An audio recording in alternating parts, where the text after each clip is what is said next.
तारा बाबा जी की पवित्र कुटिया में 7 दिवसीय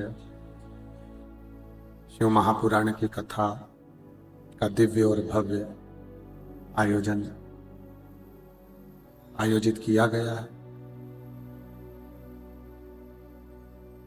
तारा बाबा जी की इस पवित्र कुटिया में उन्हीं की कृपा से ये दिव्य और भव्य शिव महापुराण की कथा का आयोजन चल रहा। कथा के मुख्य आयोजक के रूप में स्वयं तारा बाबा जी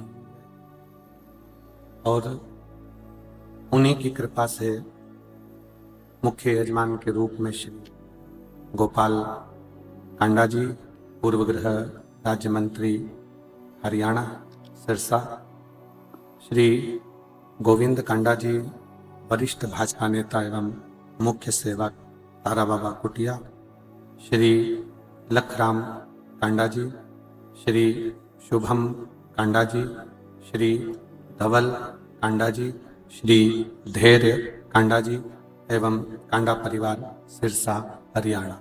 एक बार यजमान परिवार के लिए जोरदार ताली बजा स्वागत।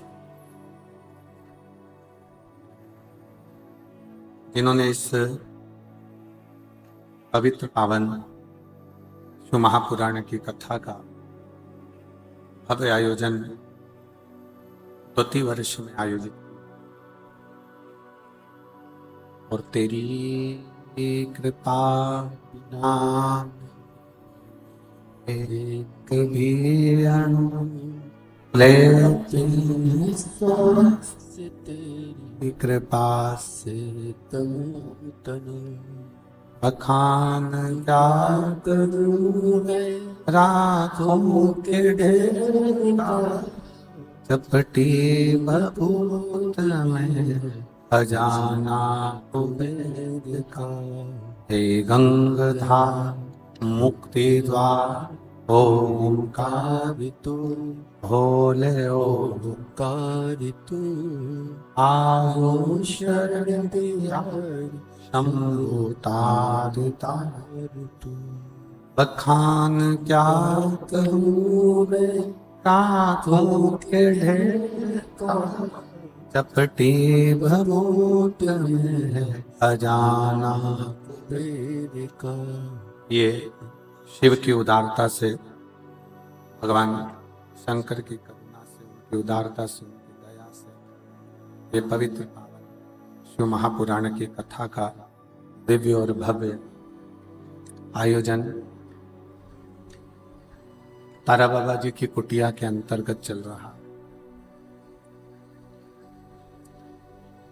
बड़े भाग्यशाली हैं सभी शिव भक्त जो एक संत के घर में बैठकर सत्संग कर रहे हो और संत का आशीर्वाद प्राप्त कर रहे हो। रिश्तेदारों के घर में बैठने का योग बहुत लगता है, नाते रिश्तों में जाने का भी योग लगता है, संबंधियों के यहाँ जाने का भी योग लगता है, कुटुंब कबीले में जाने का भी योग लगता है और सभी स्थानों पर पहुंचने का योग लगता है। पर एक शिव महापुराण की कथा जब संत की कुटिया के अंतर्गत हो तो ये मानकर चलना कि सारे तीर्थ, सारे पुण्य हमको उसी समय प्राप्त हो जाते।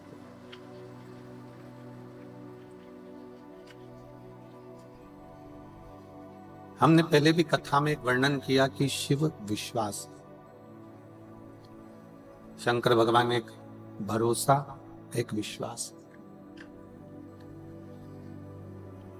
और शिव को पाने के लिए सबसे ज्यादा जरूरी है आपका भरोसा, आपका विश्वास।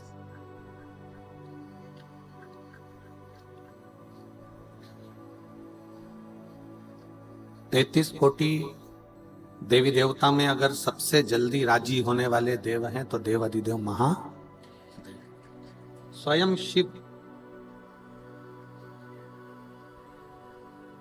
और इसका प्रमाण स्वयं गुरु नानक देव जी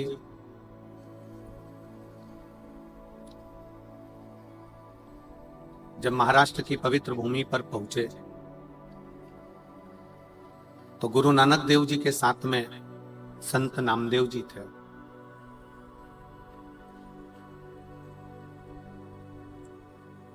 ओंडा नागनाथ में गुरु नानक देव जी भी बैठ गए और संत नामदेव जी भी बैठ गए।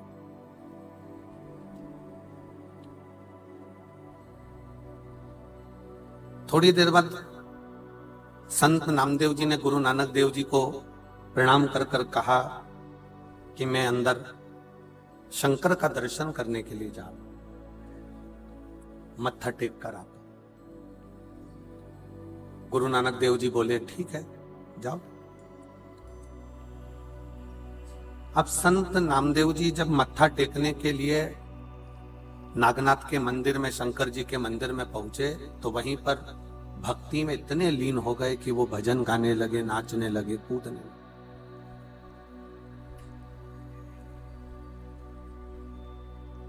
मंदिर के जितने पुजारी थे, मंदिर के जितने संत थे, पुजारी थे, पंडित थे, उन्होंने नामदेव जी को उठाकर मंदिर के पीछे फेंक दी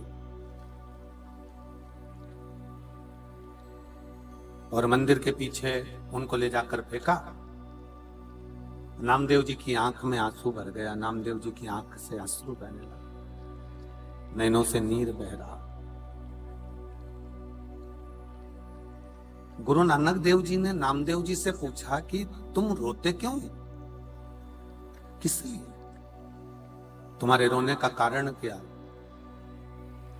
नामदेव जी बोले कि मुझे मंदिर में से बाहर निकाल कर पीछे पटक दिया। गुरु नानक देव जी ने नामदेव जी से कहा, अगर शंकर के प्रति तुम्हारा विश्वास है, सारे देवों में सबसे सरल देव हैं देव अधिदेव महादेव। अगर तुम्हारा विश्वास पक्का है ना नामदेव, तो शंकर भगवान तुम्हारे लिए मंदिर का दरवाजा भी बदल सकते हैं। और आज भी भारत की भूमि पर एक मंदिर ऐसा है ओंडा नागनाथ का, जहां पर नामदेव जी ने गुरु नानक देव जी का कहना माना और भगवान शंकर की भक्ति में ऐसे लगे कि मंदिर का दरवाजा भी बदल गया। नामदेव जी जहां थे वहां हो गया और मूल स्थान पीछे हो गया। शिव महापुराण की कथा कहती है, एक संत, साधु, सन्यासी, तपस्वी, साधक, उपासक जब अपनी वाणी से कुछ कहते हैं ना तो वो गलत नहीं। जैसे अभी श्री माननीय गोपाल जी कांडा जी कह रहे थे कि संत ने 2 रोटी दी और चटनी दी कि इससे खा ला। अब समझने वाला समझ जाता कि वो 2 रोटी नहीं, 2 बालक ही एक संत ने गोदी में डाल दिए हैं कि ये 2 गोदी में बालक आ गए।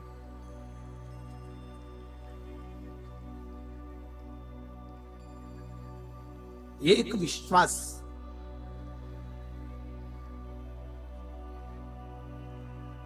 आज भी भारत की भूमि पर ऐसा मंदिर है ओंडा नागनाथ का, महाराष्ट्र में, जो मंदिर उल्टा है, बिल्कुल विपरीत। किसके लिए? एक संत के लिए, एक साधु के लिए, गुरुजन के लिए, तपस्वी जन के लिए।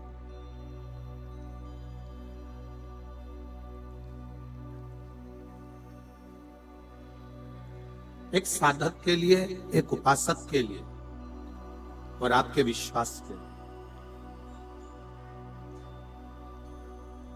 जब आपका भरोसा, जब आपका विश्वास दृढ़ होता है, जब आपका भरोसा भगवान के प्रति दृढ़ होता है तो भगवान को मिलने में देरी नहीं लगती है, वो मिलता है। अब कोई कहे कि हम तो इतने दिन से जल चढ़ा रहे हैं, या इतने दिन से भजन कर रहे हैं, या इतने दिन से पूजन कर रहे हैं, या इतने दिन से आराधना कर रहे हैं, अर्चना कर रहे हैं, पर वो आने में इतनी देरी क्यों कर देता? किस लिए? एक बच्चे को भूख लगी है, छोटा सा बच्चा है, भूख बहुत तेज लग रही है, माँ के हाथ में दूध की बोतल रखी है, बच्चे को दूध नहीं पिला रही है, बच्चा रो रहा है, बिलख रहा है, बहुत रो रहा है, तो भी माँ उस बच्चे को दूध नहीं पिला रही। पास में बैठी हुई एक महिला ने कहा, तुम्हारा बच्चा बिलख बिलख के रो रहा है, तुम इसको दूध क्यों नहीं पिला रहे? तुम इसको दूध पिला दो, तुम्हारे हाथ में ये बोतल में दूध रखा हुआ है और तुम पिला नहीं रही हो।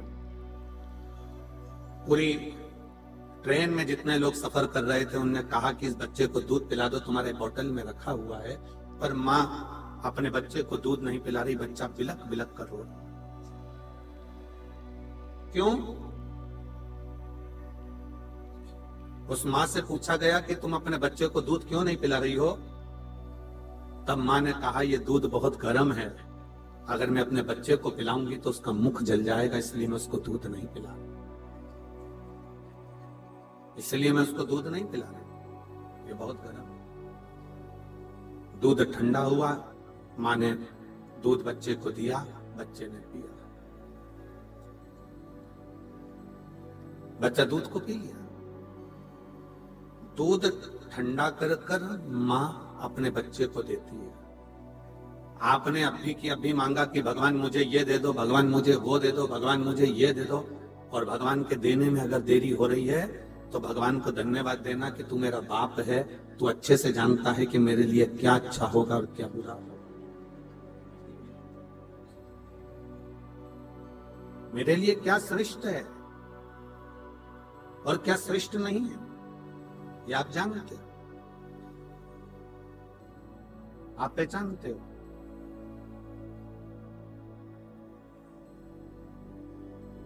हो सकता है कि भगवान कुछ देना चाहता हो, देते देते हाथ को रोक लेता हो, समझ लेना कि कुछ उसमें विद्वत्ता हो, कुछ उसमें श्रेष्ठता हो, और देगा जो तुम्हारे लिए श्रेष्ठ है, वो देगा, उसकी श्रेष्ठता होगी।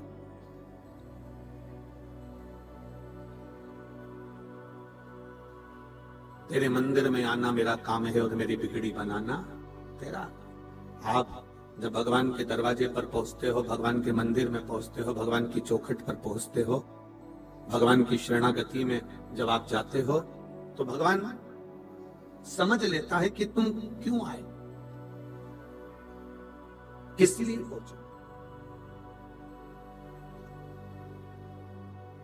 एक बार मां जगत जननी जगदम्बा माता पार्वती जी भगवान शंकर के साथ में कैलाश पर बैठी हुई थी, और भगवान शिव बड़े अड़बंग होकर बड़े आनंद के साथ बैठे हुए थे। शिव पार्वती से बात कर रहे हैं, पार्वती शंकर जी से बात कर रहे हैं, और एक निवेदन ये कथा कर रही है, शिव महापुराण की कथा शंकर भगवान के और पार्वती के चरित्र से निवेदन कर रही है कि एक बात अपनी चित्त वृत्ति में बिठा कर, जब पति पत्नी दोनों कक्ष में रहें, जब पति पत्नी दोनों अपने भवन में, अपने रूम में, अपने घर में रहें, तो निवेदन है कि उस समय पर अपने हाथ का मोबाइल चाहे कटे हुए सेवफल का हो, एप्पल का हो, चाहे कैसा भी हो, पर जितनी देर पति पत्नी दोनों साथ रहें, उतनी देर मोबाइल को कहीं अलमारी में दबाकर रख दिया करो, जिससे दोनों का स्नेह बातचीत पूर्ण हो।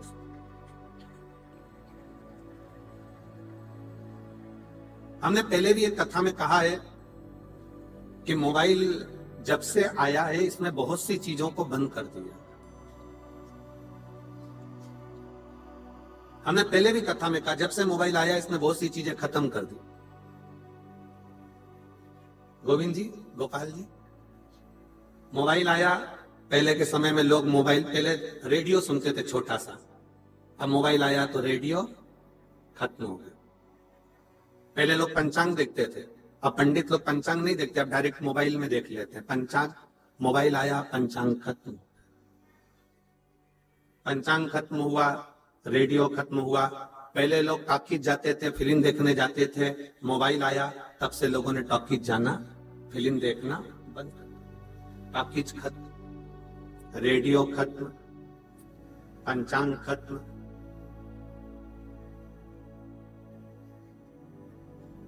पहले लोग पत्र का इंतजार करते थे, अब मोबाइल पे बात करते हैं तो पत्र भी खत्म।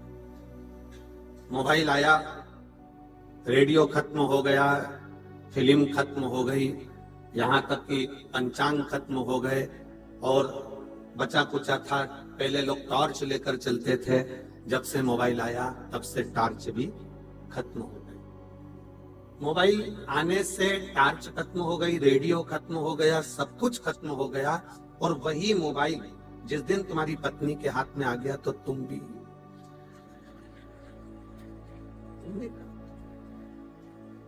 इसलिए सावधान इंडिया, थोड़ा सावधान रहिए।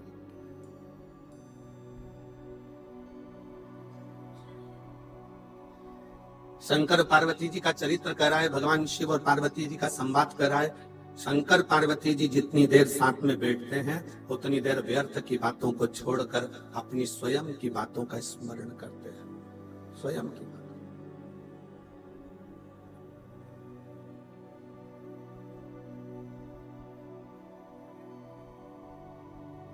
और शंभु शरणे पड़े मांगू घड़ी रे घड़ी, दुख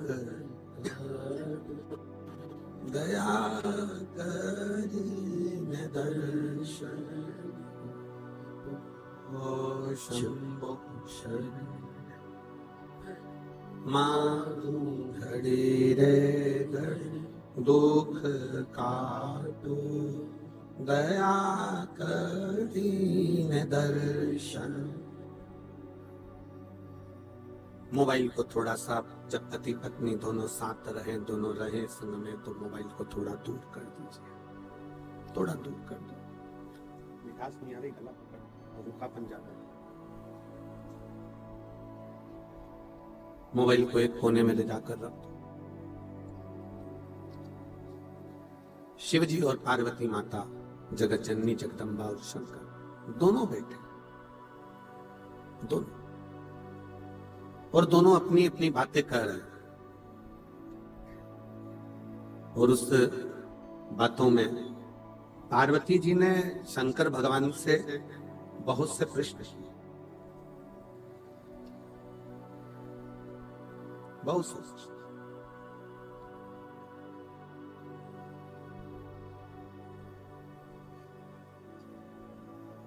जैसे कल एक कथा शुरू में प्रारंभ हुई थी, उत्तानपाद, उत्तानपाद की दो पत्नियां सुनीति और सुरुचि का प्रसंग है।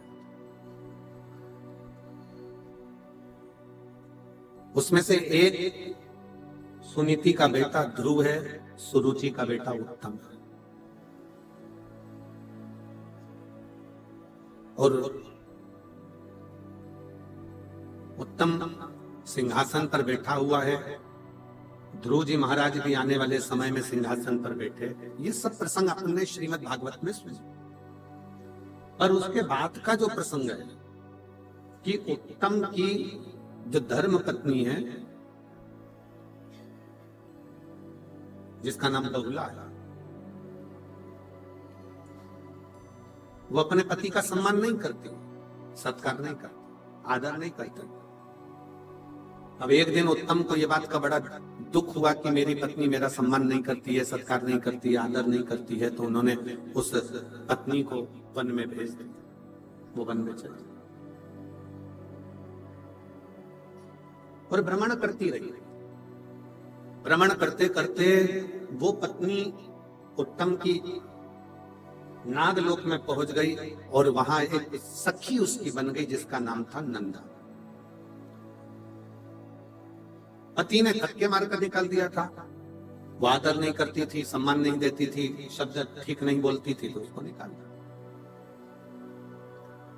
नंदा एक दिन बैठी हुई थी, और नंदा के मन में, जैसे शंकर भगवान माता पार्वती जी के साथ कैलाश पर बैठे हैं और दोनों आपस में चर्चा कर रहे हैं, बातें कर रहे हैं, वैसे ही बहुला ने नंदा से कहा कि मेरे पति ने मुझे निकाल दिया क्योंकि मेरी वाणी ठीक नहीं, मेरे शब्द ठीक नहीं।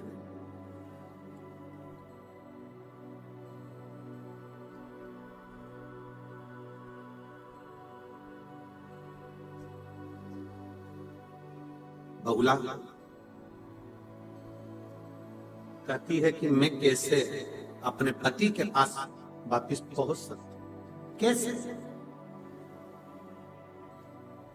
अभी एक कथा के प्रसंग में आपको कहा कि पति पत्नी जब भी रहे साथ में तो मोबाइल को उठाकर किसी अलमारी में कोने में पटक दो।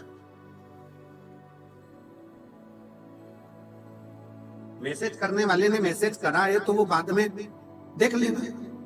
जब पति दुकान जाए, ऑफिस जाए या कहीं कोई काम में है तो आप अपना मोबाइल खोलो, देख लो, मना नहीं, मैसेज तो कहीं जाने वाला नहीं।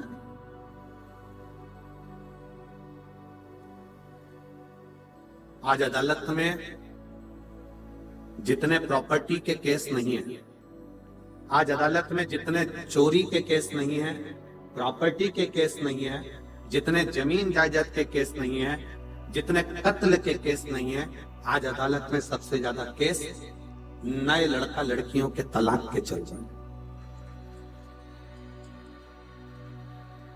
आज अदालत में सबसे ज्यादा केस अगर चल रहे हैं तो वो तलाक के चल रहे हैं। और उसका केवल एक कारण है, शादी तो हो जाती है पर हृदय मिल नहीं पाता, क्योंकि हृदय तो वो दिन रात को सो रहे हो तो मोबाइल में मैसेज चल रहे हैं, इंस्टाग्राम चल रहा है, फेसबुक चल रहा है, यूट्यूब चल रहा है, ये चल रहा है, वो चल रहा है। थोड़ा सा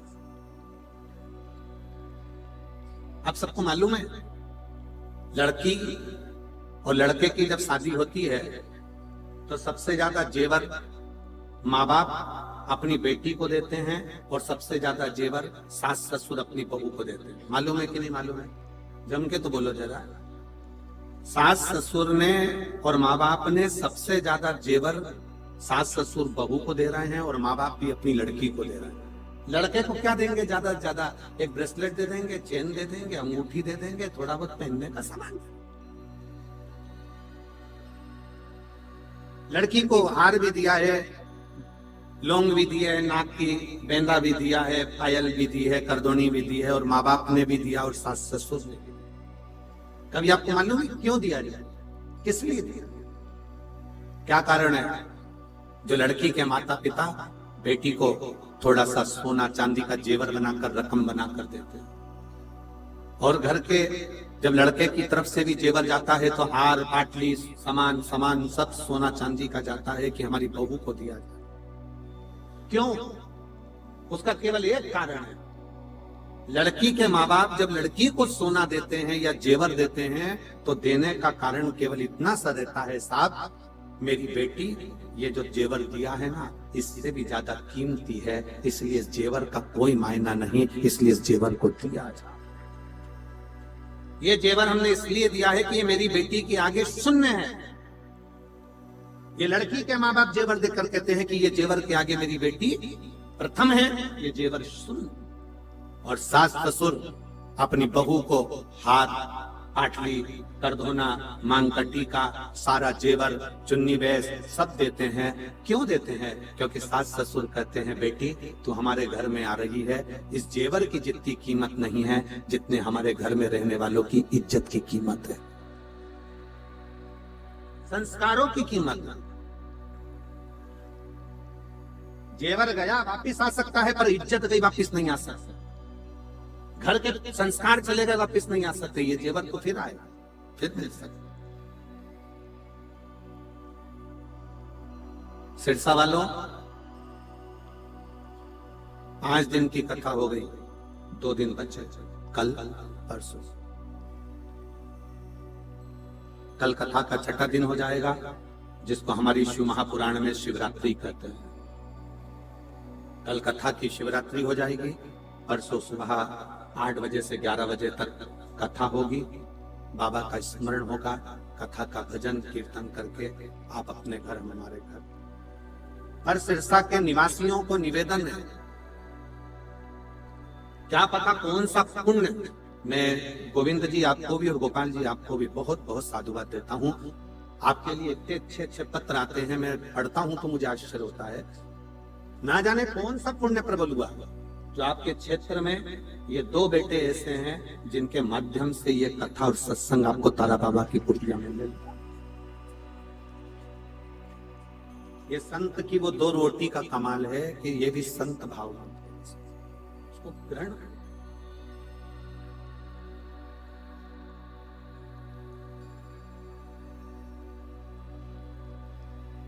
एक मिलिट्री का लड़का आया है, आर्मी का।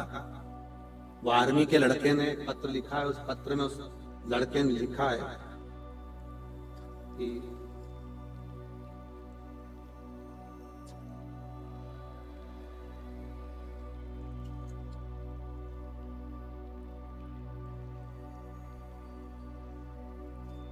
इस आर्मी के लड़के ने एक पत्र में लिखा है,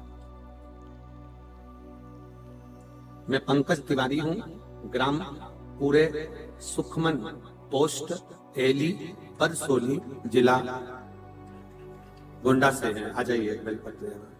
इस बच्चे ने लिखा है, गुरुजी हमने आपकी कई कथाएं सुनी हैं और स्मरण भी किया। मैं भारतीय सेना में हूं, पर जो व्यवस्था, मैं कांडा जी को धन्यवाद देना चाहूंगा कि जो व्यवस्था इस तारा बाबा की कुटिया में हुई वो व्यवस्था कहीं प्राप्त नहीं। मैं कांडा जी को धन्यवाद दूंगा, श्री गोविंद जी को, श्री गोपाल जी को, कि व्यवस्था की मूलता किसको कहते हैं। 1 2 3 4 ऐसे पंडालों को मिला और पीछे के सारे पंडाल मिला, इससे 9 पंडाल लगाए गए हैं और 9 पंडाल में भक्तों के बैठने की व्यवस्था, उनकी आराम से सोने की व्यवस्था, भोजन व्यवस्था, ये सारी व्यवस्थाओं की मूलता कितनी विचित्र है।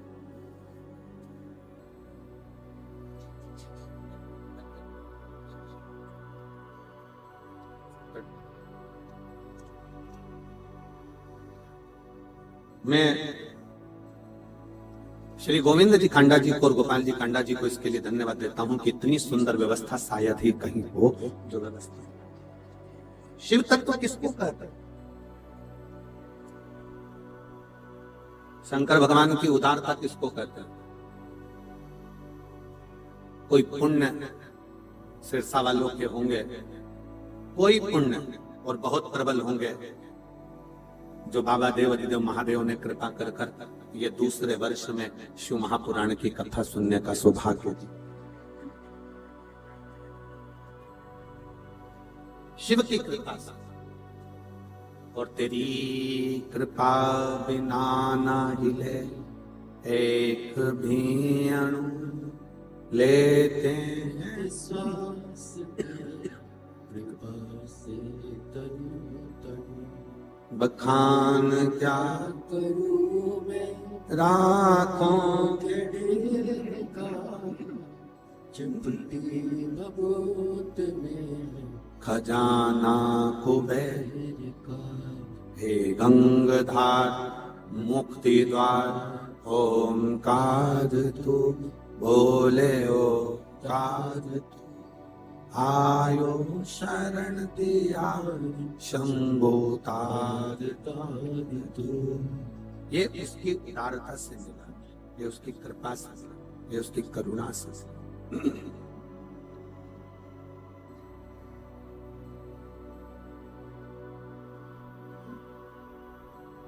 बहुला नंदा से कह रही है, क्या मैंने अपने पति से अपशब्द कहे, मैंने अपने पति से आड़ा टेढ़ा कहा है, क्या मेरे पति मुझे वापस बुला सकते, क्या मेरे पति मुझे वापस रख सकते, बुला लेंगे,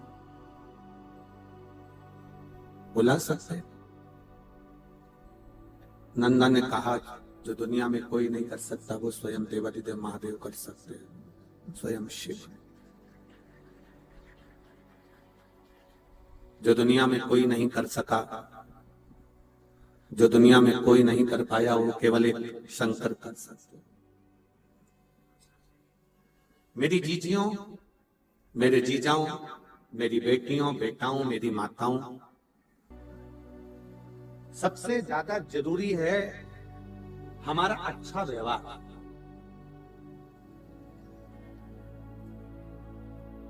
आज के जमाने में किसी के घर में धन की कमी नहीं है,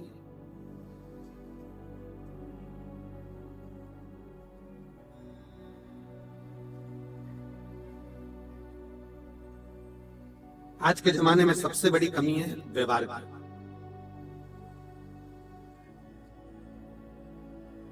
सब मेहनत कर रहा है, सब अपने भाग्य का खा रहे हैं और अपनी किस्मत में लगे हुए हैं और अपनी कर्म में लगे हुए हैं। सब खूब मेहनत कर रहे हैं, खूब कमा रहे हैं, खूब खा रहे हैं, पर सबसे ज्यादा कमी हो गई है अच्छे व्यवहार। मेरे शिवजी जैसा व्यवहार लेकर आओ। गले में विष भरा पड़ा है शंकर भगवान के और मस्तक पर गंगा रखी हुई है। कितना भी क्रोध तुम्हारे कंठ पर हो, पर भेजा ठंडा रखिए गंगा जैसा। भेजा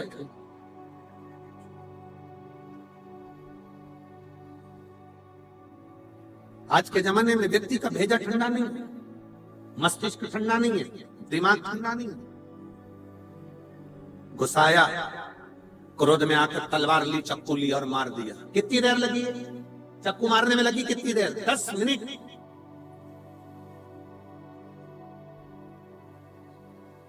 10 मिनट चक्कू मारने में लगा। गया, दौड़ा, चक्कू ढूंढा, लाया और ठोका और वो व्यक्ति मर भी गया, चले भी गया, समाप्त भी हो गया। मालूम पड़े 10 मिनट चक्कू मारने में लगे। पर ईमानदारी से बोलो, क्या केस, अदालत का केस क्या 10 मिनट में निपट जाएगा? जम के तो बोलो जरा। कितना समय लग जाएगा? 10 साल। 10 मिनट के क्रोध ने 10 साल बर्बाद कर दिए। 10 मिनट के क्रोध ने 10 साल पीछे धकेल दिया, तुम्हारे बच्चों को भी, परिवार को भी, कुटुंब को भी, कबीले को भी और सब। हम उसको संयमित ही नहीं रखना है।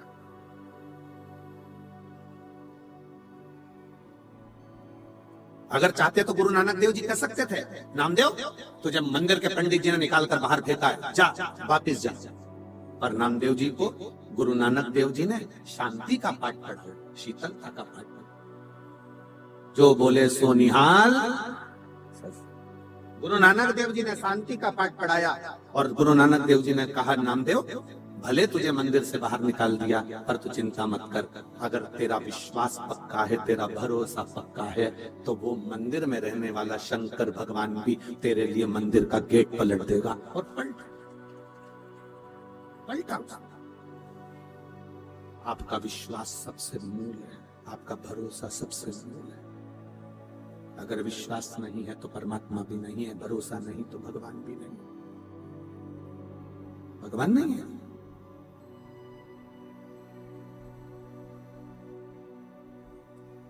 उत्तानपाद के बेटे उत्तम की पत्नी बहुला ने नंदा से कहा, क्या मुझे मेरा पति वापस मिल सकता है? हाँ, शिव मिला सकता है। शंकर भगवान एक ऐसे हैं जो मिला सकते। शिव जी का काम है मिलाना।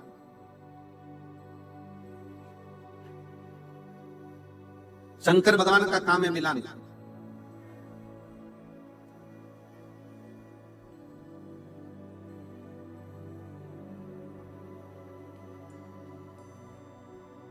बहुला नंदा के कहने पर शिवलिंग का निर्माण करती है, पूजन करती है, आराधना करती है और कथा कहती है कि उत्तम को लगा कि मेरी पत्नी कहीं भटक रही है, तो वो ढूंढते ढूंढते पहुंचता है, अपनी पत्नी को लेकर आता।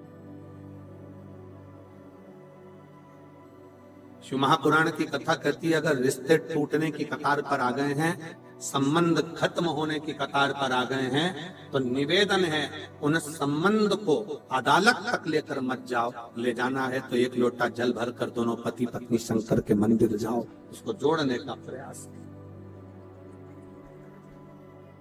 मंदिर तक जाओ, शिवालय तक जाओ, शंकर भगवान की चौखट तक जाओ।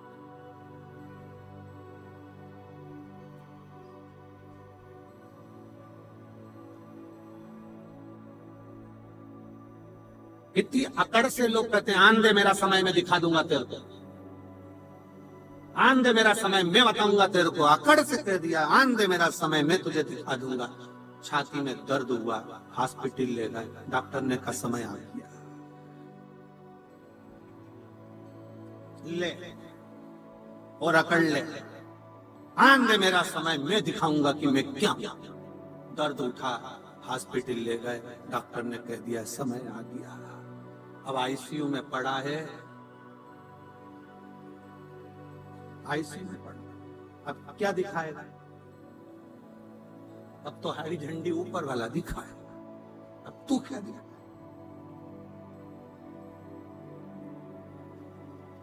ये तो उसमें का हाल हो गया ना कि टीचर ने सारे बच्चों से कहा, सारे बच्चे कल क्रिकेट पर निबंध लिखेंगे, तैयारी कर कर आना। सारे बच्चे क्रिकेट के निबंध की तैयारी कर कर लाए। सबने अपनी अपनी कॉपी में निबंध लिखा क्रिकेट पर निबंध लिखा। तब क्रिकेट पर निबंध लिखते लिखते सबकी कॉपी सर ने चेक करी, टीचर ने चेक करी। एक बच्चा बैठा था, उससे कहा ला तेरी कॉपी ला। उसने कॉपी दिखाई और जो कॉपी दिखाई तो पूरी कॉपी खाली थी, पूरी कॉपी। और नीचे लिखा था पानी गिरने के कारण मैच स्थगित कर दिया गया। पूरी कॉपी खाली है, पूरी कॉपी। और नीचे एक लाइन में लिख दिया पानी गिरने के कारण मैच स्थगित कर दिया गया। टीचर को चक्कर आ गया। अरे बेवकूफ है, पागल है, मैंने तुझे कहा था क्रिकेट पर निबंध लिखा, स्थगित हो गया तो कैसे लिखता? नीचे लिख दिया।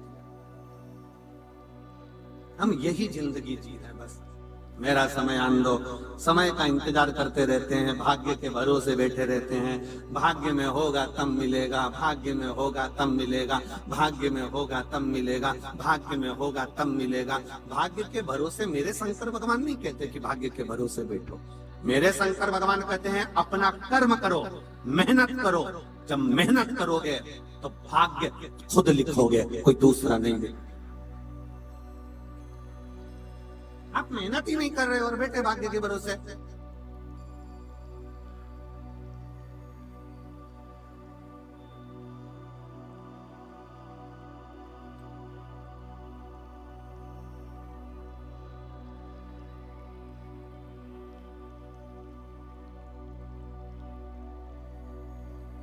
गोपाल जी, एक बैंड वाले का फोन आया, बैंड बजाने वाले का। वो पुंगी वाला बैंड, वैसा नहीं इंसान का बैंड बजा रहे, तो बैंड बजाने वाले का फोन आया सीओ, और उन्होंने कहा गुरुजी से बोलो हमारा आजकल बैंड बाजे का धंधा सही चल नहीं रहा है, डीजे ने हमको फेल कर रखा है, बहुत तकलीफें आ रही हैं, बहुत। ऑफिस से फोन आया आशीष के पास। आशीष हमको बोला कहे गुरुजी ऐसी ऐसी बात है। हमने कहा बैंड वालों से भी कहो कि अच्छी मेहनत कर, कुछ नया मेहनत कर कर आगे, खूब परिश्रम।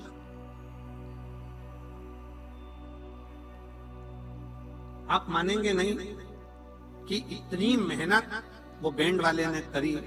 अलग अलग तरह का वाद्य यंत्र लाया, अलग अलग तरह के वाद्य यंत्र बजाना चालू करा, सोशल मीडिया पे अपना प्रचार करना प्रारंभ करा। आज उस बैंड वाले के पास रत्ती भर समय नहीं है कि कहीं जा सके अपने कर्म। हम भाग्य के भरोसे ना बैठे, आएगा देखा जाएगा, किस्मत में होगा तो देखेंगे, भाग्य में होगा तो मिल जाएगा, भाग्य में होगा तो मिल जाएगा, भाग्य में होगा तो मिल जाएगा ना। शिव महापुराण की कथा कहती है मेहनत करिए, परिश्रम करिए, पूर्ण परिश्रम करिए। आप अपने भाग्य को लिखने का हक रखते हो खुद।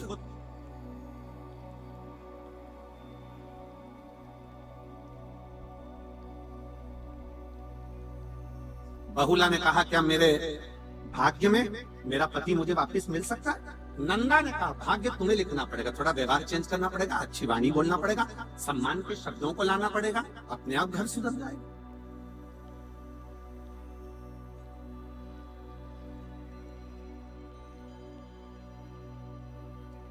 पहले के संबंध आज के संबंध जमीन आसमान का अंतर है।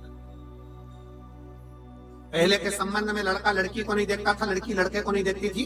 गए यहाँ पर बैठी होंगी कई बुजुर्ग मेरी माताएं, बूढ़ी बूढ़ी माताएं मेरी बैठी होंगी जो जानती है। चाय की ट्रे लेकर गए, लड़की ने नीचे रखी चाय की ट्रे, और जो चाय की ट्रे लड़की ने नीचे रखी, चाय की ट्रे रखकर लड़के ने लड़की को निगाह भर कर देखा, लड़की ने लड़के को देखा, ना बोले ना चाले, और शादी पक्की हो गई। और वो शादी चली, खूब चली, आज तक चल रही है। जितना तो नवयुवक लड़के लड़कियों में, जितना तो नवयुवक बेटा बेटियों में, जितना तो नवयुवक बहुओं और बच्चों में प्रेम नहीं, उतना तो घर के बुजुर्ग में, सास ससुर में, बूढ़े बूढ़ों में इसमें इतना प्रेम है। बोलो री जीजी सही है कि गलत? इतना प्रेम है उनका, इतना प्रेम कि अगर वो मान लो कहीं चली भी जाए, मान लो अगर बुजुर्ग हो गई, बूढ़ी हो गई माँ, बुजुर्ग है, और अगर वो मान लो कहीं चली भी गई तो तुरंत बार बार पूछेंगे काय को जा रही है, क्या करेगी जाकर, वहां क्या करना जाकर। और एक नवयुवक लड़का लड़की, एक नवयुवक बहू बेटा पत्नी अगर चली गई तो ये तुरंत दोस्तों को फोन लगा कर कहते चलो जरा सिरसा घूम के आ। अंतर है, बहुत अंतर है दोनों।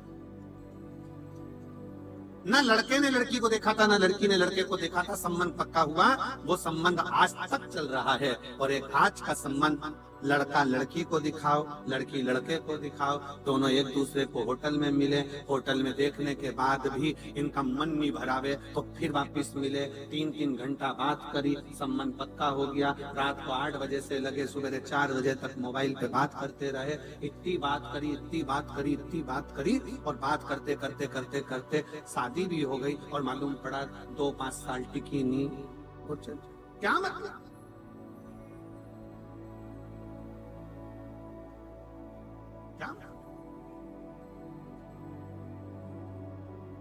संबंध प्रेम के होना चाहिए, स्नेह के होना चाहिए। और जब प्रेम का संबंध हो, प्रेम का संबंध जब बना रहे तो उसका एक सुख अपने आप रहता, अपने आप। आज का जमाना तो इतना विचित्र हो गया कि लोग आपस में डर के मारे संबंध निभाते। एक पत्नी पति से बोली, सुनो मैं ऑफिस जा रही हूं,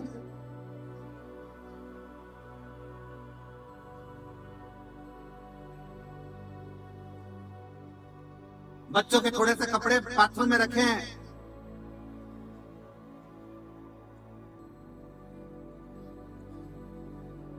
हो सके तो तुम धो देना, नहीं तो मैं आके धो दूंगी, हो सके तो तुम धो देना, नहीं तो मैं आके धो दूंगी। पति बहुत देर तक सोचता, अगर मैंने नहीं धोए तो ये कपड़े नहीं धोएगी, मुझे धोएगी, ये पक्का। क्योंकि धमकी देके गई है, तुमसे धुल जाए तो ठीक, तुम धो देना, नहीं तो मैं आके धो दूंगी। अब इसने ये नहीं करा, कहा कि कपड़े धोऊंगी, तो उतने डिप्रेशन में पड़ गया। आखिर में उसने सोचा अपने बच्चों के कपड़े धो, नीचे डाल कपड़े डाल, सब दो पर।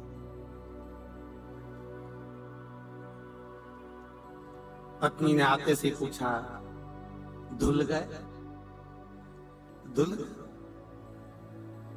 पति बोला, मैं तुझे इतना प्रेम करता हूं। अब ये नहीं बोला कि तुझसे डरता हूं, इतना प्रेम करता हूं। मैंने धो दिया, सब धो दिया। शिव शंकर बड़ा अड़भंगा है शिव।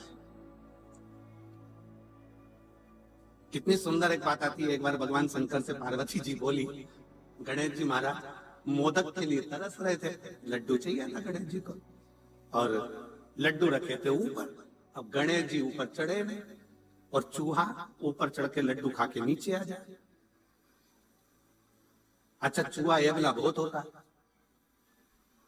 ये हमेशा बेकार चीज नहीं खाता, कपड़े में भी देख लेगा कौन सा कपड़ा अच्छा उसी को खाए, क्वालिटी चीज चाहिए। हमें तो लगता है आजकल के चूहे भी अच्छी कंपनी के आते हैं, उन्हें भी क्वालिटी का सामान चाहिए। बेकार पड़े तो तुम देखो, एक चूहे की वो चूहा पकड़ने की होती है, हाँ पिंजरा, चूहादानी। पर भगवान भी कहते हैं देखो सब चीज एक जैसी नहीं रहती है। चूहे में चूहेदानी रहती है, साबुन में साबुनदानी रहती है, मच्छरदानी में मनुष्य रहता है। मच्छरदानी में कहाँ मच्छर रहता है? तो वो चूहे की जो दानी होती है उसमें वो रोटी का टुकड़ा रख दे। अब चूहे इतने समझदार होते हैं, वो टुकड़ा खाने जाते ही नहीं। बोलो जाते क्या?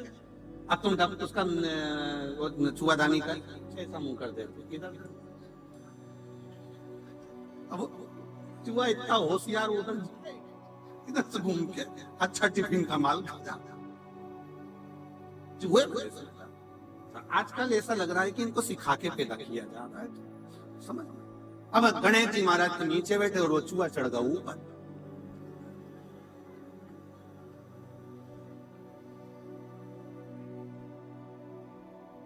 और धोती खावे कुर्ता खावे, खावे नए नए रूमाल, गणेशा मेरी कुटिया में तेरो चूहा करत कमाल, गणेशा मेरी कुटिया। अच्छा सामान चीज। टोपी खावे, जूता खावे, खावे कुर्ता की जेब। इतने समझदार है, पूरा कुर्ता छोड़ देंगे, उसकी जेब खा जाएंगे। जैसे माल धरे नीचे सटक जाता।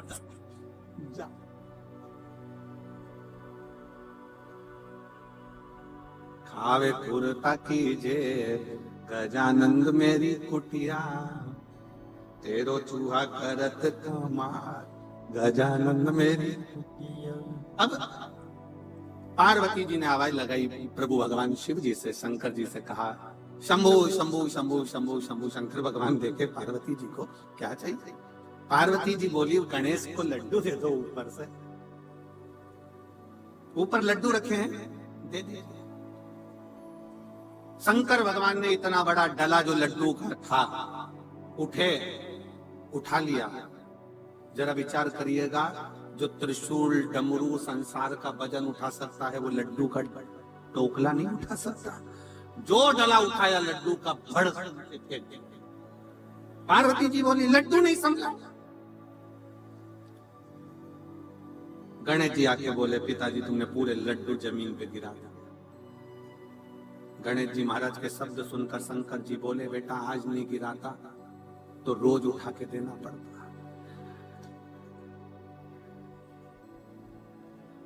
ये उसी में का हाल है। सास ने बहू से कहा, मेरी नई बहू आई है, कितनी जोरदार आई है, बेटा क्या क्या बनाना आता है?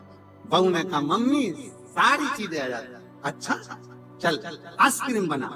बहू ने खोली अटैची में से किताब, रेसिपी बुक। 2 लीटर दूध को धीमी आंच में तपाओ, तपाए, बेकिंग पाउडर डालो, हिलाओ, इलायची का एसेंस डालो, हिलाओ, ड्राई फ्रूट्स डालो, हिलाओ, फिर 1 घंटा फ्रिज में रख दो।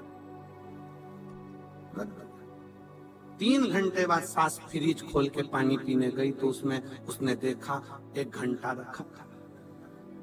सास ने पूछा बहू ये मंदिर का घंटा फ्रिज में किसने रखा? बहू बोली मम्मी सिर से पल्लू लेके बड़े प्रेम से बोली मैंने रखा। तो तूने क्यों रखा? बुक में लिखा था 1 घंटा फ्रिज में रखो। अरे सास बोली अरे तूने जो घोल तैयार करा था उसको 1 घंटा फ्रिज में रखना था और तू मंदिर का घंटा उठा के रखा। शिवजी जानते थे अगर मैंने डला दे दिया तो मुझे बार बार देना पड़ा। अगर मैंने डला दिया है तो देना पड़ेगा, फिर देना पड़ेगा। बहू में बहुत समझदार होती है ना। सास कहते पानी भर के ला जा।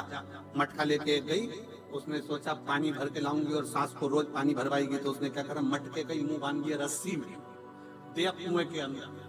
मटका पूरा टूट गया, मुंह बाहर आ गया, सिर पे रख के चली चोमली जैसे। सास ने पूछा पानी लाई तो क्या मटका तो नीचे ही कुएं में रह गया। कि कैसी है, तेरे को पानी भरना नहीं आता? बहू ने कहा मम्मी के घर नहीं भर पाती थी। सास ने सोचा रोज 250 रुपए का नुकसान कौन झेलेगा, रहने दे मैं खुद भर लाऊं, मैं खुद भर के। मुसीबत चले कौन चले? शिव पुराण कह रही है, भगवान शंकर का चरित्र कर रहा है, शंकर भगवान का संवाद कर रहा है। भेजे को ठंडा रखो, मस्तिष्क को ठंडा रखो, अपने व्यवहार को श्रेष्ठ रखिए, और जिस समय आपका व्यवहार श्रेष्ठ होगा उस समय पर समझ लेना कि तुम्हारे परिवार को कोई नहीं तोड़ पाएगा, वो जुड़कर चलेगा, तो कभी बर्बाद। प्रेम। बहुला ने नंदा से कहा क्या मुझे मेरे पति वापिस मिल सकते? क्यों नहीं मिले? ऐसा कौन सा काम है जो नहीं मिल सकते? शिव की आराधना, शंकर की आराधना, और शिव के सिवा कहीं दिल ना लगा, शिव के सिवा कहीं दिल, वरना पड़ेगा तुझे आंसू बहाना, वरना पड़ेगा तुझे आंसू बहाना, शिव के सिवा कहीं दिल ना, शिव के सिवा दिल। भगवान देवादिदेव महादेव की भक्ति का बहुला ने शंकर भगवान की जो भक्ति करी, पति का स्मरण आया, पति उसको लेकर रिश्तों को जोड़ो तोड़ो। पार्वती जी ने भगवान शंकर से कैलाश पर बैठे बैठे बहुत से प्रश्न किए, और शिव जी भी पार्वती को बहुत सी बातें कर। पहले ऐसा होता था, पति ऑफिस से आता था, दुकान से आता था, फैक्ट्री से आता था, तो रात्रि में विश्राम करने से पहले पति पत्नी दोनों बहुत बातें करते थे। व्यापार की, व्यवसाय की, घर की बहुत सारी गहन चिंतन होता था। आज के जमाने में ये सब बंद हो गया। आज के जमाने में पत्नी अपना मोबाइल, पति अपना मोबाइल, बच्चे अपना मोबाइल, और जो व्यवहारिकता होना चाहिए वो व्यवहारिकता सब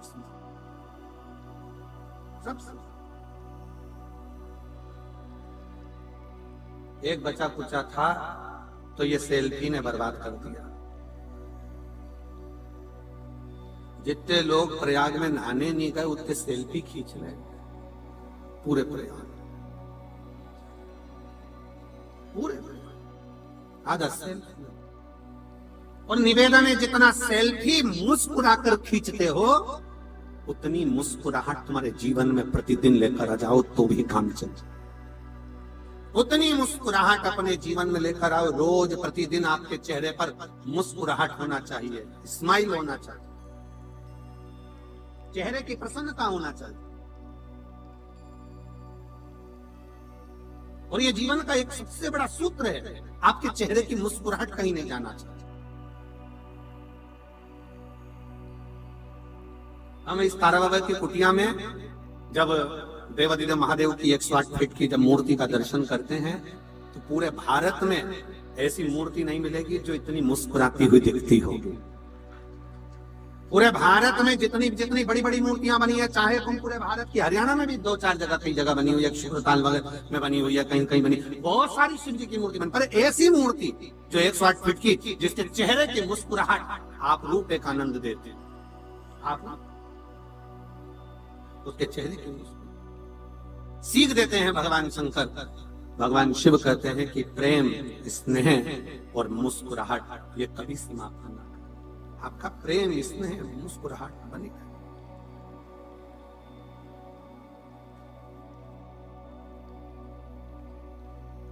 कितने प्रसन्न मेरे शंकर भगवान भस्मासुर को वर दे देते हैं कि जिसपे हाथ रखे वो ही भस्म, और वो भस्मासुर प्रैक्टिकल भी शंकर जी पे करता,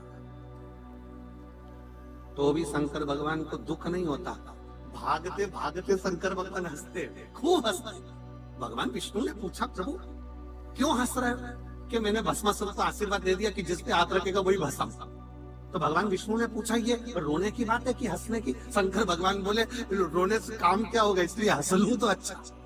मुस्कुरा।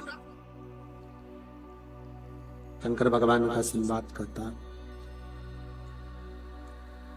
शिव जी माँ जगत जननी जगदम्बा पार्वती को लेकर कैलाश पर बैठे हुए। दोनों की व्यवहारिक बातें चल रही।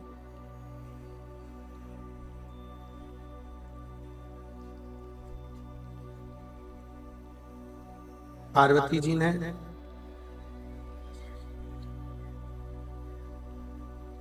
शिव जी से कुछ प्रश्न किए और हमने पहले भी कथा में कहा, फिर कहते हैं, जब पत्नी पति से कोई प्रश्न कर रही है या पति पत्नी से कोई प्रश्न कर रहा, उसका उत्तर मुस्कुरा कर देना चाहिए, चिढ़कर नहीं। पत्नी ने प्रश्न किया और पति ने चिढ़कर उत्तर दिया, या पति ने प्रश्न किया पत्नी ने चिढ़कर उत्तर दिया, ये श्रेष्ठ नहीं। मेरे भगवान देवाधिदेव महादेव भगवान शंकर से माता पार्वती जी प्रश्न कर रही हैं और शिव जी उसका उत्तर मुस्कुरा कर दे।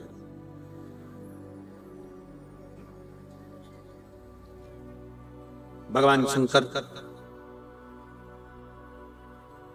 उसका उत्तर मुस्कुरा कर, कहो पार्वती क्या बात है। पार्वती जी कहती हैं, प्रभु एक मेरे मन में एक बहुत बड़ा संशय है।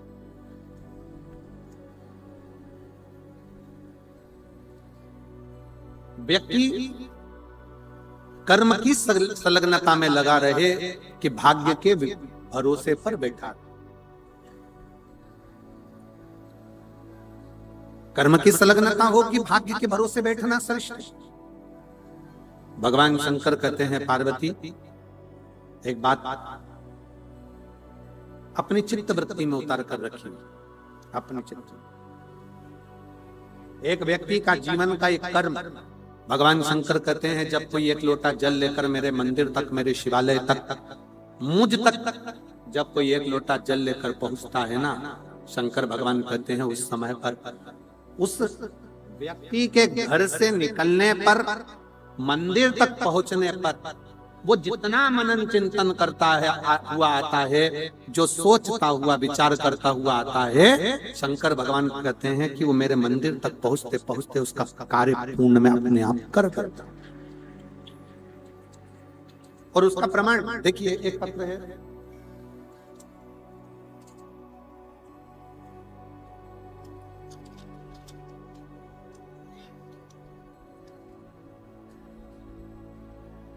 मेरा नाम कविता, जिला रोहतक, सुनारिया से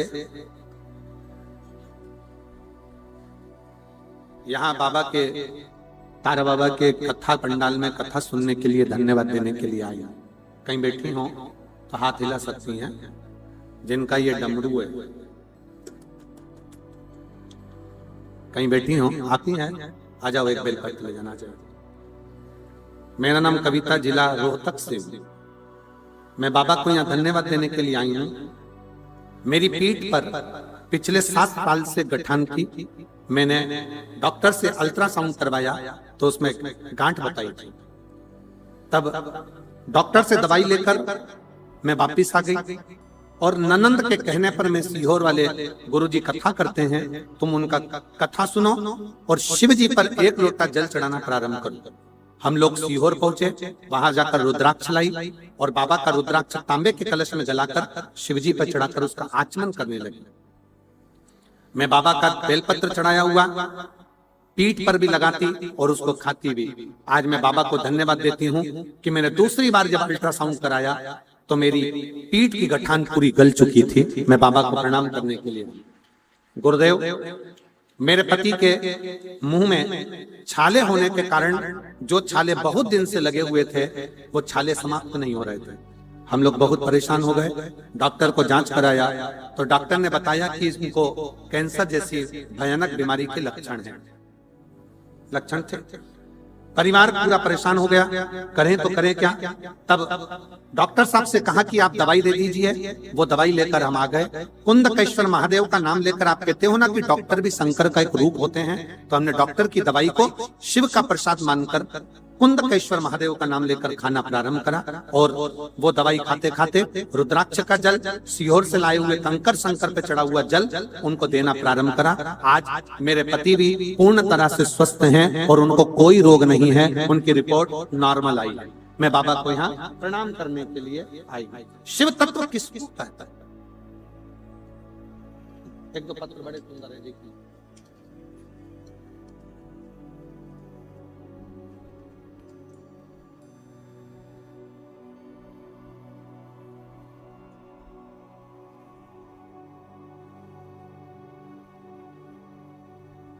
सुशीला देवी तहसील भादरा जिला हनुमानगढ़ से आई है।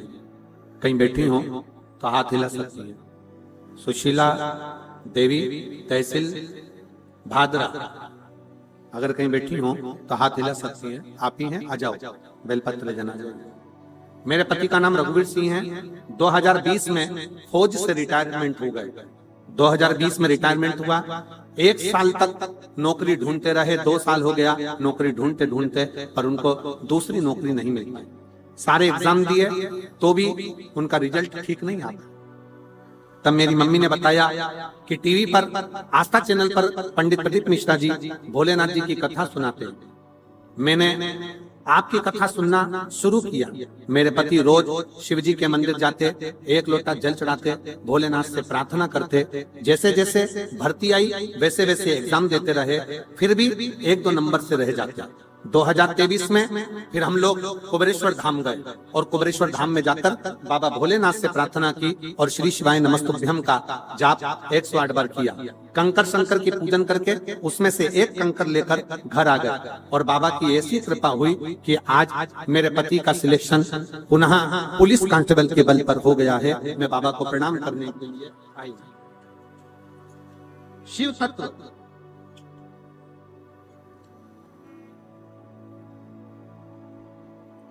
और मैंने तेरे ही भरोसे बाबा, तेरे ही भरोसे हवा बिच उड़ती जावांगी बाबा, डोर हर दो छड़ी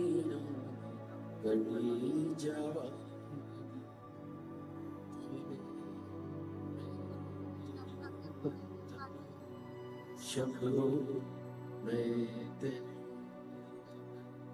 हवा बिच उड़ती जावांगी बाबा, डोर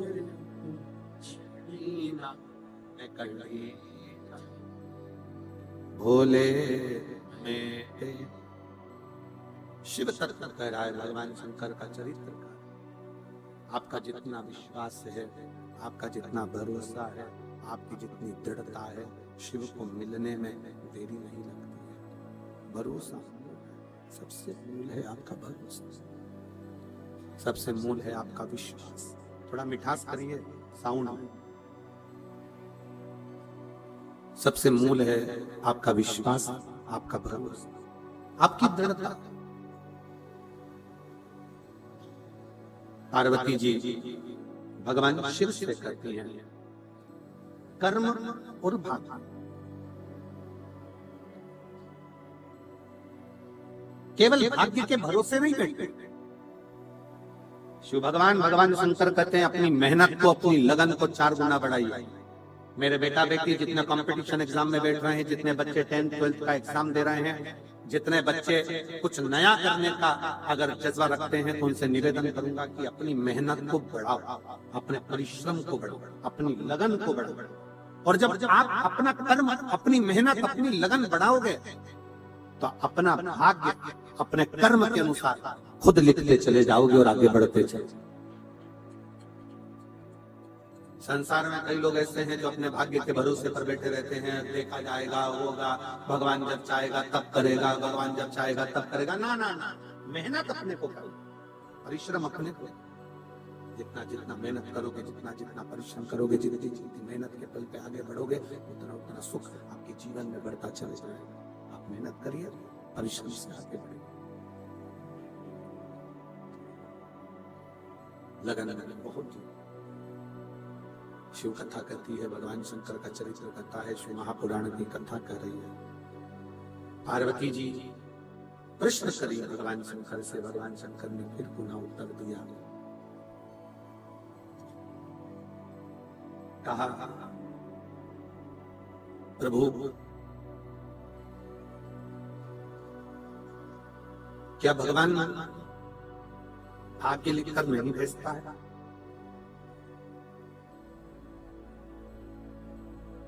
क्या भगवान भाग्य लिखकर नहीं भेजता? दो चीजें हैं, बहुत सावधानी से समझिएगा।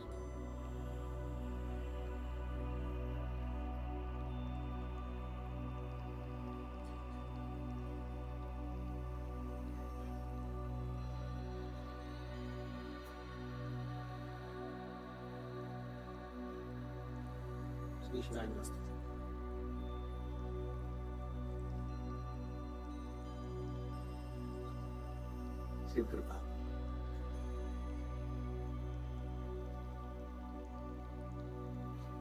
माता पार्वती जी ने पूछा भगवान शिव जी से, क्या विधाता भाग्य लिखकर नहीं भेजता? शंकर भगवान कहते हैं पार्वती जी दो चीजें, एक पेन का लिखा हुआ और एक पेंसिल का लिखा।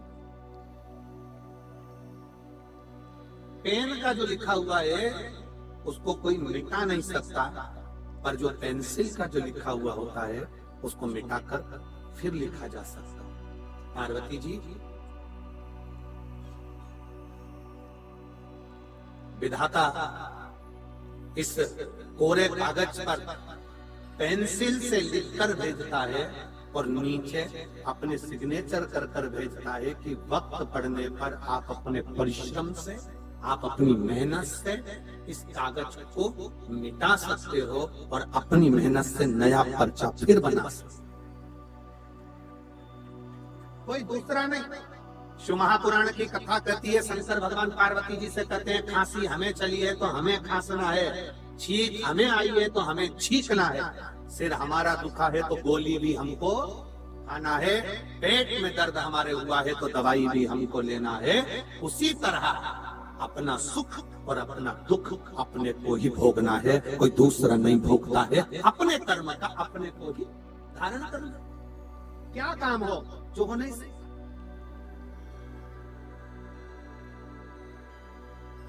देवताओं ने अमृत पिया, 33 कोटि देवता अमृत के हकदार बने और शंकर भगवान के लिए केवल विष का कटोरा सामने लाकर रख दिया, केवल विष।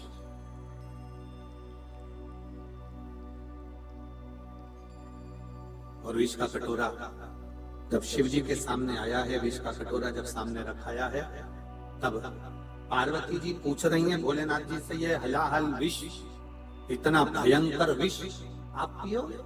शंकर भगवान कहते हैं पार्वती मैं अकेला विष नहीं पीने वाला,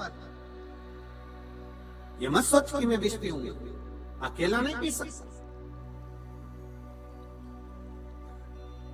जीवन में जब दुख आता है, तकलीफ आती है, कष्ट आता है, बीमारी आती है, रोग आता है, तकलीफ आती है, बहुत बहुत कष्ट जब जीवन में आता है, बहुत बहुत तकलीफें जब जिंदगी में आती हैं, तो परिवार किस लिए होता है? उस दुख को झेलने के लिए।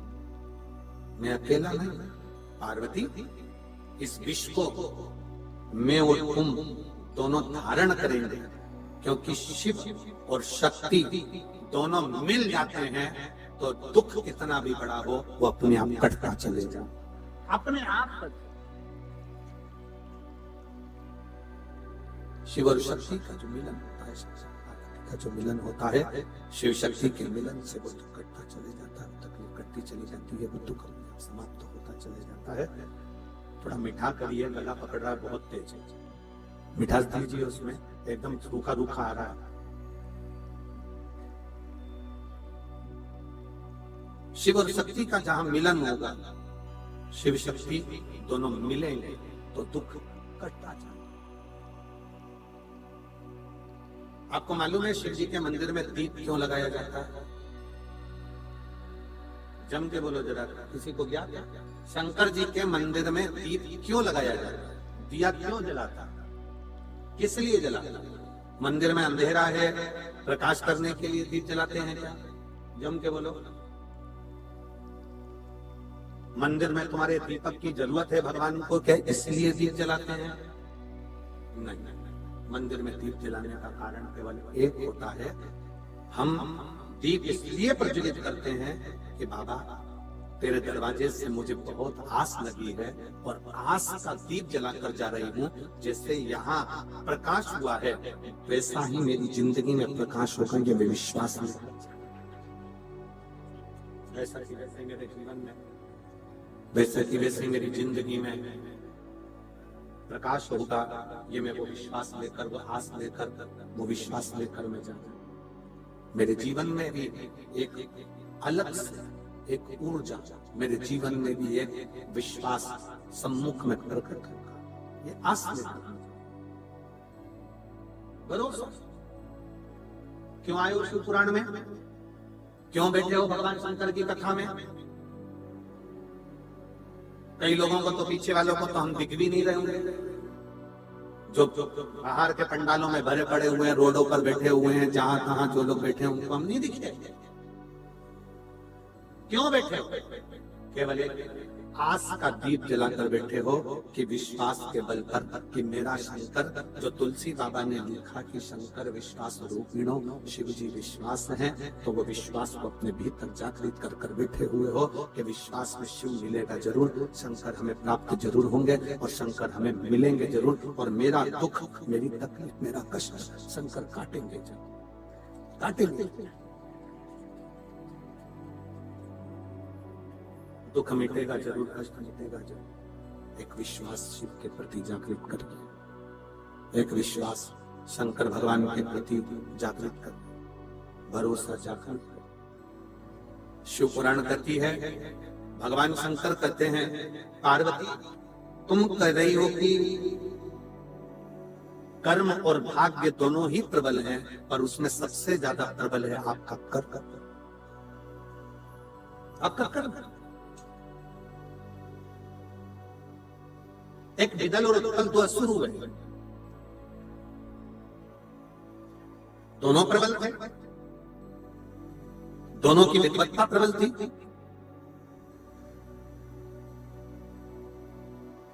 सब कुछ अच्छा कर्म करे, सब कुछ श्रेष्ठ करे, पर गलत दृष्टि मां जगत जननी की ओर कर दी, मां जगदम्बा की। और यही गलती भगवान शंकर के नेत्र से, नेत्र बंद करने के बाद एक जो अश्रु गिरा था, उस अश्रु से जो एक बालक हुआ था जिसका नाम अंधकासुर था, उस अंधकासुर ने भी यह गलती करी थी कि अपनी माता पर गलत दृष्टि दे दी थी, अपनी मां जगत जननी दुर्गा भवानी पर गलत दृष्टि दे दी, अपनी माता गलत दृष्टि। शिव महापुराण की कथा कहती है, शिवालय में जाना, लोटा भरकर जल समर्पित करना, और कभी तुम्हारे जीवन में अगर तुमको लग रहा है कि मैं दुखों से पीछा छूट ही नहीं रहा, तब उस जगह पर बेलपत्री के मध्य भाग में पीला चंदन, ये जो पत्ती है और ये दो पत्ती हैं, ये बड़ी पत्ती और ये बीच की जो दो पत्ती हैं, इसके बीच में जो डंडी का भाग रहता है, जो बीच में डंडी का जो भाग है, बड़ी पत्ती और ये दो छोटी पत्ती के मध्य में जो डंडी का भाग है, उस डंडी के भाग में पीला चंदन और एक छत्तीला। शंकर भगवान को किसी भी प्रदोष के दिन आप अगर प्रदोष काल में समर्पित कर रहे हैं, तो ये निश्चित है कि धीरे धीरे कर कर वो दुख समाप्त होगा, वो दुख हटेगा ही। और शंभु शरणे पड़ मांगू घड़ी रे घड़ी, दुख काटू दया करी ने दर्शन हो। शंभु शरणे पड़ी मांगू घड़ी रे घड़ी, दुख काटू दया करी ने दर्शन ओ, दया करी ने दर्शन। आप जब शिव से अपनी लगन लगाकर अपने मन की बात जब शंकर से करते हो तो शिव क्यों ना सुने?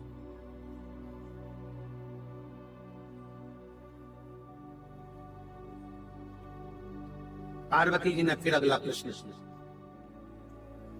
मां जगत जननी ने तीसरे नंबर का प्रश्न किया कि शिव जब कोई जल चढ़ाने के लिए आपके पास में आता है तो आप सबसे पहली चीज क्या देते हैं? बहुत सावधानी से सुनिएगा, ये आपके और हमारे जीवन की बड़ी विचित्र है। शंकर पार्वती का संवाद नहीं, ये आपका और हमारा भी संवाद।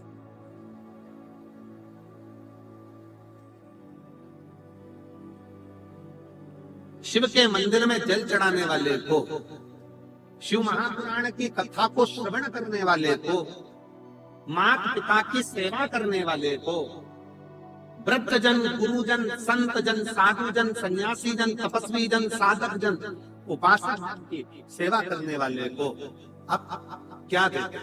सबसे पहला क्या देते? वैसे आपने धन दिया, दौलत दी, संपदा दी, सत्ता दिया, वैभव दिया, सब कुछ दिया, पर सबसे मूल आप क्या देते? सबसे पहले नंबर पर क्या दिया?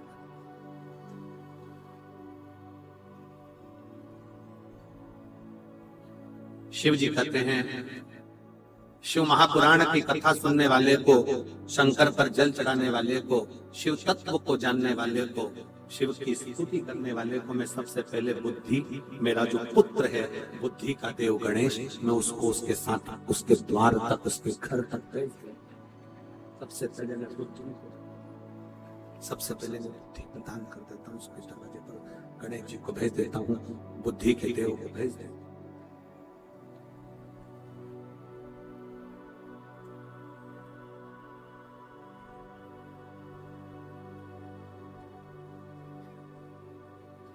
भाग्य श्रेष्ठ है कि बुद्धि श्रेष्ठ है? तो शंकर भगवान कहते हैं कि बुद्धि और भाग्य का भी झगड़ा बहुत हुआ। इसमें बुद्धि कुछ नहीं बोली है, पर भाग्य बहुत बोला। एक दिन की बात है, मैं माता सती के साथ में कुंभज ऋषि के आश्रम पर जा रहा था। पार्वती अगस्त ऋषि के दरवाजे पर मैं कथा श्रवण करने के लिए जा रहा था। उस समय पर भी सती ने मुझसे यही प्रश्न किया था कि बुद्धि और भाग्य में श्रेष्ठता किसकी?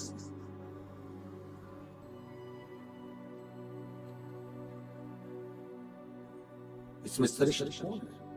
इसमें श्रेष्ठता किसकी? सती को मैंने जो कहा, शिव जी कह रहे हैं, मैंने जो सती को कहा आज मैं वही पार्वती तुमसे कहते। एक बार का प्रसंग है, बुद्धि के सामने भाग्य ने अपना बखान करना प्रारंभ करा कि मैं श्रेष्ठ हूं, मैं रंक को राजा बना सकता हूं और राजा को रंक बना सकता हूं। कौन बोला? जम के बोलो जरा। भाग्य ने कहा कि मैं रंक को राजा बना दूं और राजा को रंक बना दूं, मैं भाग्य। बुद्धि सुनती रही।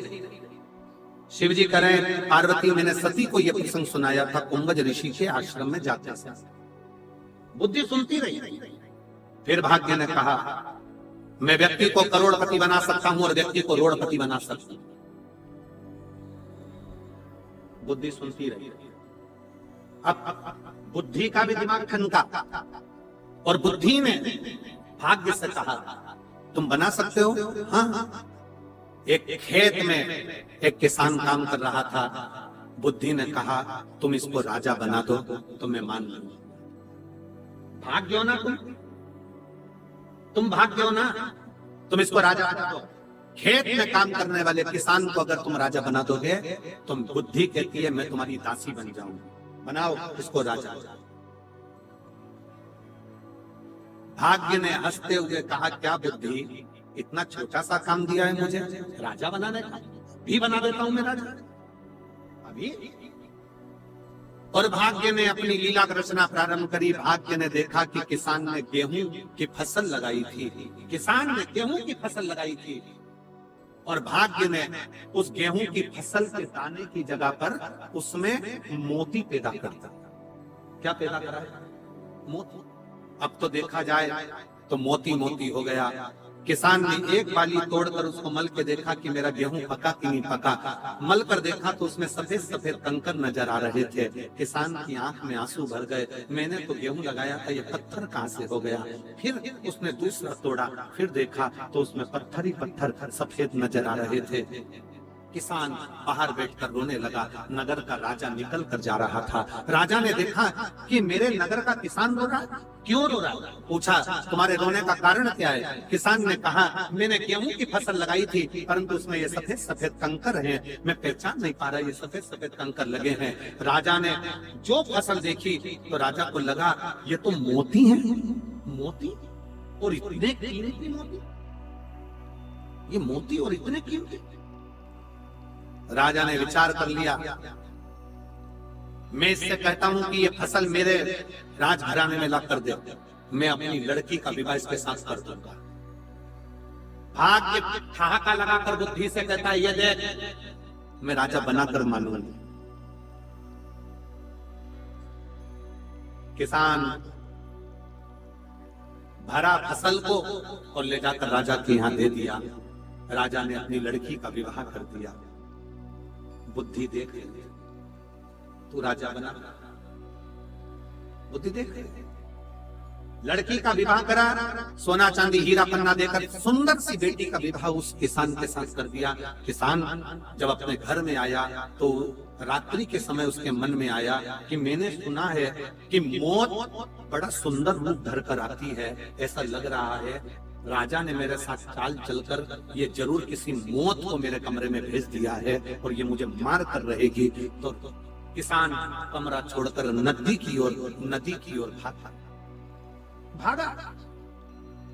कुछ राजा के दूत घूम रहे थे, उनको लगा कि ये इसकी तो शादी हुई है, ये कहां भाग कर जा रहा है। उसको पकड़कर राजा के सामने ले जाकर खड़ा कर दिया। राजा ने कहा इसने मेरी बेटी का अपमान करा है, इसको कारागार में डाल दो, कल इसको फांसी की सजा हो जाएगी, बंद करो इसको ले जाकर।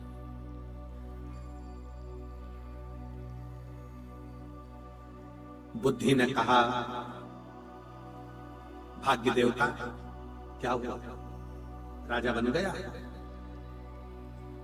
भाग्य देव हाथ जोड़कर बोले मेरी गोटी उल्टी बैठ गई, ये राजा नहीं बना, तुमसे हाथ जोड़कर निवेदन है इसको छुड़ा दो, भले ये राजा बने चाहे नहीं बने। बुद्धि ने कहा तुमने हार मान ली भाग्य?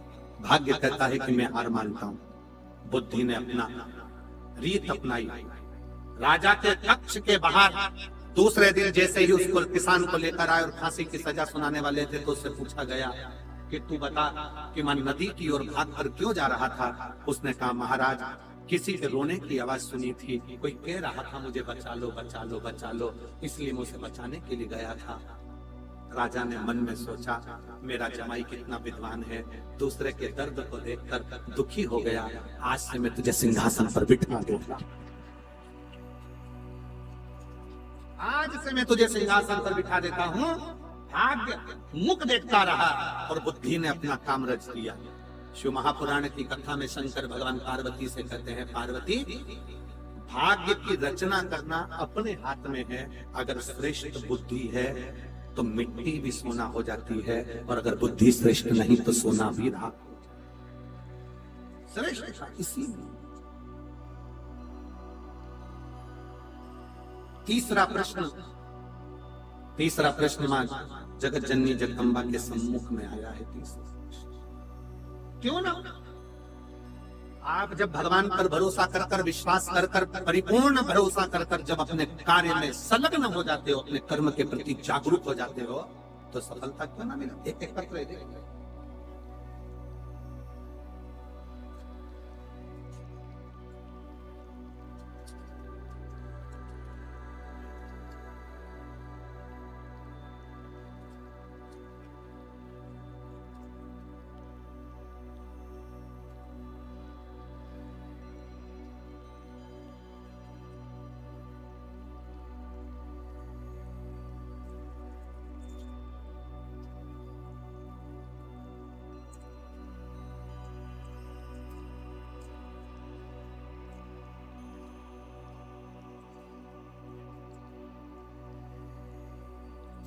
में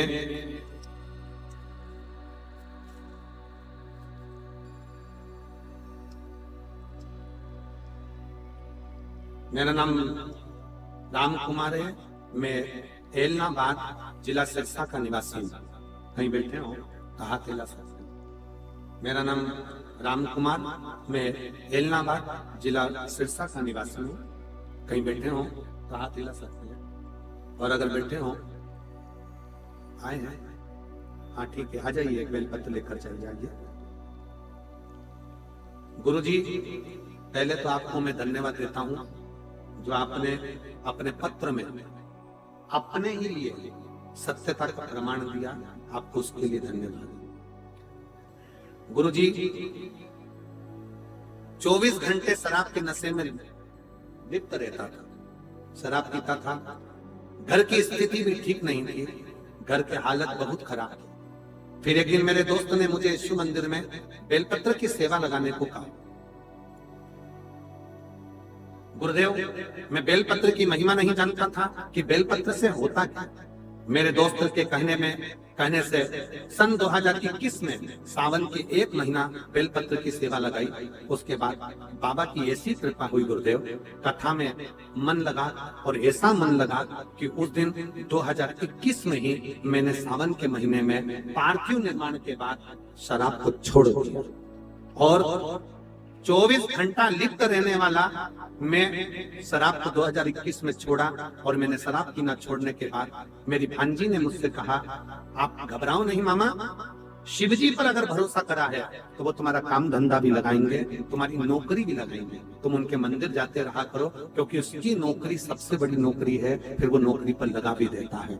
और बाबा की कृपा से आज मैं स्वयं, मुझे काम भी मिल गया और एक मंदिर की सेवा भी मिल गई, और बाबा की कृपा से मेरा परिवार अच्छा चल रहा है। मैं बाबा को यहाँ धन्यवाद देने के लिए, बाबा को धन्यवाद देने के लिए मैं यहाँ पर पहुंचा। शिव की कृपा किसको कहते? एक पत्र और देखिए, बड़ा सा।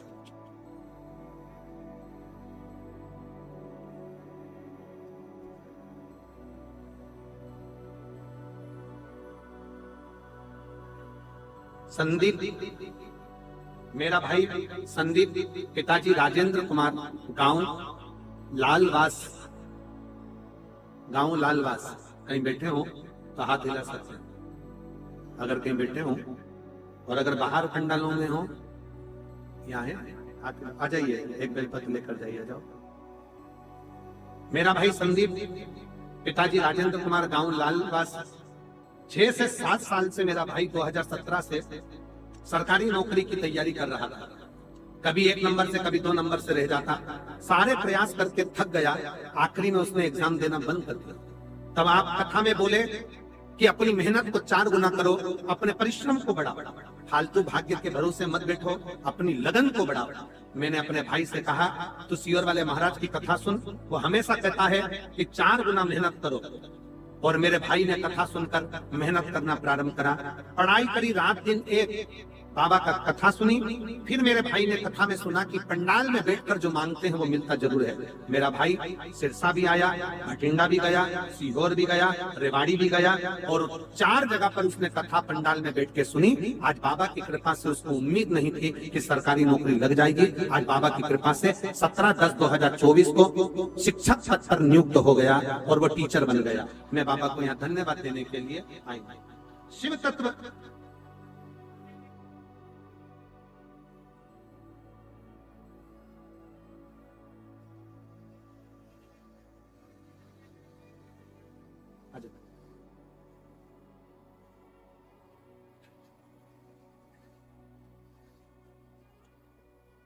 अपने अवगुण बताने वाला दुनिया में कम होता है। एक बार जोरदार ताली बजाओ जिन्होंने अपना अवगुण भी बताया है बाबा।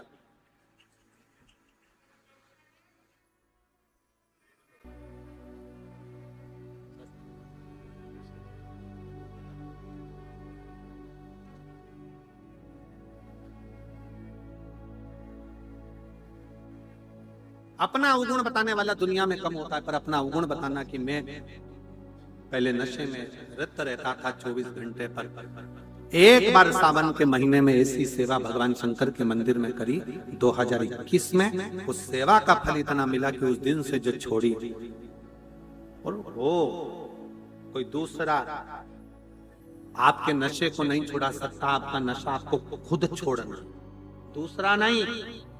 घर के लोग भी संकल्प दिला दे, कसम दिला दे तो नहीं छूटता, आपको दिल से छोड़ना पड़ता, तब छूटता।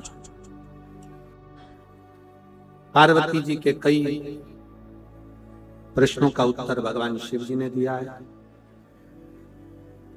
और पति और पत्नी का सबसे बड़ा स्नेह यही है, पत्नी के प्रश्नों का उत्तर पति मुस्कुरा कर दे और पति के प्रश्न का उत्तर पत्नी मुस्कुरा कर दे। ये बहुत जरूरी है।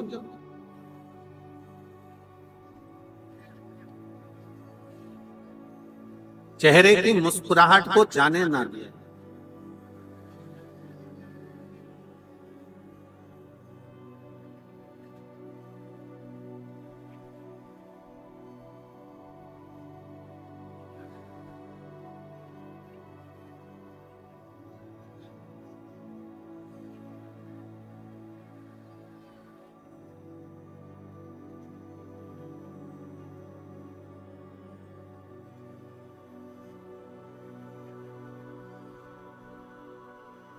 स्नेह इसी को कहते हैं, प्रेम इसी को कहते हैं। जब एक दूसरे की कोई प्रश्न है उसको मुस्कुरा कर उत्तर देना ही श्रेष्ठ। मैं श्री गोपाल जी कांडा जी को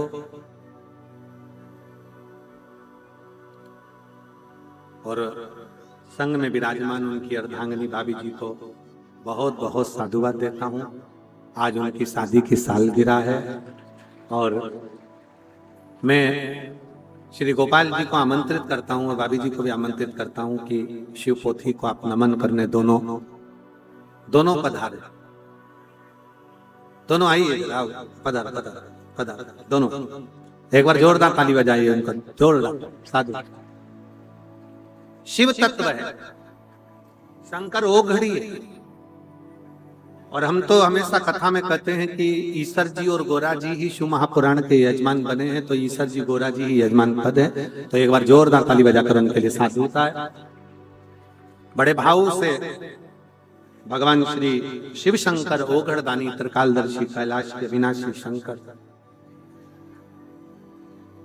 मेरे शिव, मेरे ओघड़दानी, मेरे शंकर भगवान स्वयं आनंद की राशि हैं और वो माता पार्वती जी को बहुत सुंदर भावों में प्रश्नों का उत्तर देते हैं, विदल उत्पल को समाप्त करते हैं और स्वयं कुंदकेश्वर महादेव के नाम से विख्यात होते हैं। मैं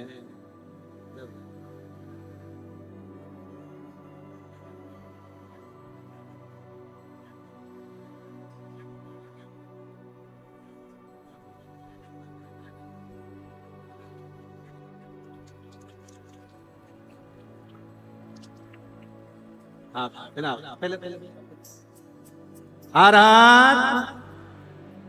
जोरदार ताली बजाइए, बहुत बहुत साधु।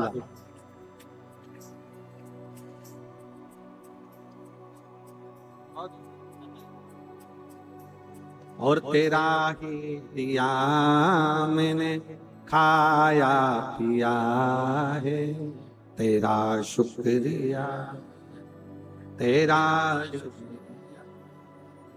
मुझे भोले बाबा बहुत दे दिया है, तेरा शुक्रिया, तेरा शुक्रिया। भगवान कुंदकेश्वर आ रहे हैं, जोरदार ताली बजाकर स्वागत करें भगवान कुंदकेश्वर का। हर हर महादेव। आज कथा का पंचम दिवस यहाँ विराम ले रहा है, कल कथा का छठा दिन रहेगा। ध्यान 25 फरवरी से 3 मार्च तक सुंदर रुद्राक्ष महोत्सव कुबेरेश्वर धाम की पवित्र भूमि पर होने जा रहा है। अधिक से अधिक संख्या में पहुंचकर कथा का लाभ लें और अपने जीवन को धन्य बनाएं। 1 बजे से 4 बजे तक सुबह बाबा का वहां अभिषेक रहेगा, शाम को प्रदोष काल की आरती का भी दर्शन होगा और फिर 6 मार्च से 12 मार्च तक भटिंडा पंजाब में शिव महापुराण की कथा बड़े आनंद के साथ में होगी। पटेल नगर रिंग रोड भटिंडा पंजाब में 6 मार्च से 12 मार्च तक सुंदर शिव महापुराण की कथा वहां पर होगी। ऐसे ही कथाओं का क्रम निरंतर रहेगा। कल कथा का समय यही 2 बजे से 5 बजे तक रहेगा। परसों की कथा का समय जिस दिन विराम होगा सुबह 8 बजे से 11 बजे तक रहेगा। हर हर